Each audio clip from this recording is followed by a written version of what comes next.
আফ্রিকায় বসবাসরত অনেক উপজাতি রয়েছে, যাদের অনেকেই আদিমকালের জীবনযাপন করে।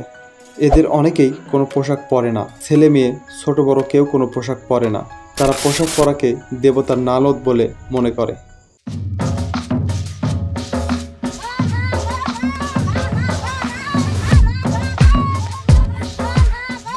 আবার কোনো কোনো উপজাতি গাছের ছাল, লতাপাতা ও পশুর চামড়া পরে থাকে।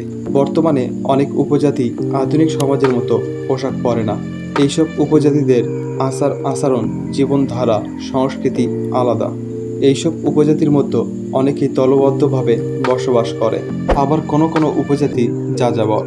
এরা যেখানে সুবিধা পায় সেখানে বসতি স্থাপন করে। তবে এদের মধ্যে একটি জিনিস কমন, সেটা হলো এরা সবাই শিকার করে খাদ্য সংগ্রহ করে থাকে। আজকে আমরা কথা বলবো হাজ্জা উপজাতি নিয়ে। তো চলুন ভিডিওটি শুরু করা যাক। হাজ্জা বা হাজ্জাবে এরা আফ্রিকার তানজানিয়ার অধিবাসী। এরা একটি সুরক্ষিত শিকারী সংগ্রাহক জাতিগোষ্ঠী। হাজ্জা লোকেরা ঐতিহ্যগতভাবে প্রায় 20 থেকে 30 জনের দলে বসবাস করে। এদের সামাজিক কাঠামো সমতাবাদী এবং অশ্রেণীবদ্ধ। এরা এক জায়গাতে বেশি দিন থাকে না। এদের যেখানে সুবিধা সেখানে বসতি স্থাপন করে। এরা গাছের ডাল, লতাপাতা দিয়ে থাকার ঘর তৈরি করে। ঐতিহ্যগতভাবে এরা প্রাথমিকভাবে খাদ্যের জন্য মধু, কন্দ, ফল এবং বিশেষ করে শুষ্ক মৌসুমে মাংস খায়। হাজ্জারা যেসব প্রাণী শিকার করে তার মধ্যে অন্যতম বানর, হরিণ, শূকর, কাঠবিড়ালি, সজারু সহ নানা প্রাণী খেয়ে থাকে।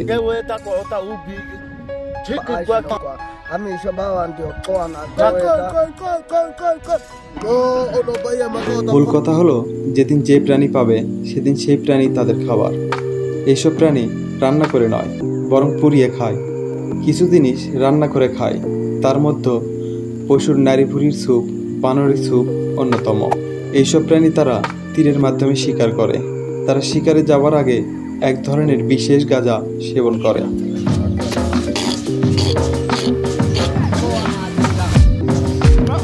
তারা মনে করে গাঁজা সেবন করলে শিকারকে সঠিকভাবে লক্ষ্যবস্তু করতে পারবে। এরা শিকারে যাওয়ার আগে এদের প্রধানের বাড়িতে আসে, প্রধানের সাথে গাঁজা সেবন করে এবং শিকারে বের হয়। এদের জীবনের লক্ষ্য খুবই সহজ। সকালে ঘুম থেকে ওঠো, ছেলে মেয়ে সবাই মিলে গাঁজা সেবন করো, শিকার করো, খাও এবং দিন পার করো। হাজ্জা উপজাতির শুধু যে পুরুষরা শিকার করে তা না, মেয়েরাও খাবারের সন্ধান করে। তারা বিভিন্ন গাছের মূল মাটি খুঁড়ে তোলে।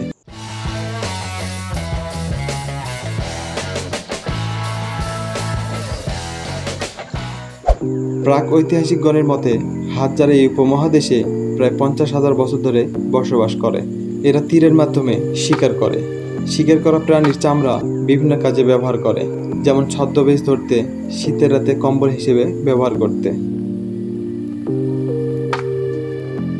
হাজ্জা জনগণ তাদের ঐতিহ্যগতভাবে তীর তৈরি ও তা দিয়ে শিকার করে থাকে। তীর যেহেতু তাদের শিকার করার প্রধান হাতিয়ার, তাই সবার তীর আলাদা।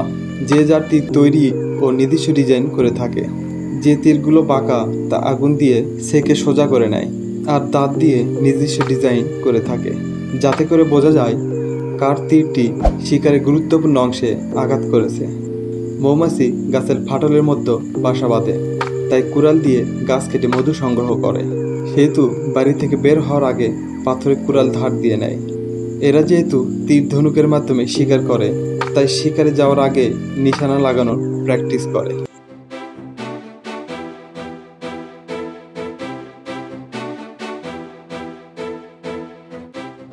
এরা তীরের ফলায় বিশেষ ধরনের বিষ ব্যবহার করে। টক্সিন ফুলের গাছের কাণ্ড সংগ্রহ করে, আগুনে সিদ্ধ করে, রস জাল করে শুকিয়ে বিশেষ ধরনের পেস্ট তৈরি করে।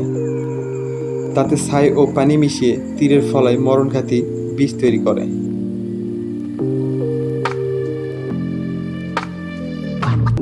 হাজ্জারা শিকারে যাইয়ে প্রথমে যে শিকার পায় সেটিকে আগে পুরানো জায়গা খোঁজে, যাতে করে খাইতে পারে।